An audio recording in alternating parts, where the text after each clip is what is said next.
papisak jirabi ang kalatoy. Ito talaga di itlogan sumarsaro nun. Itlog ti ko amat dati ti bantam yung ginatang ko ti babasit.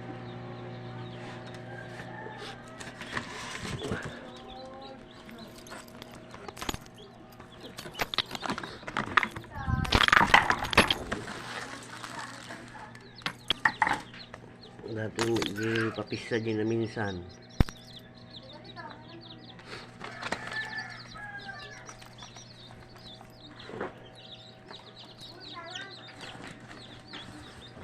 Tapos ato di nakaraan.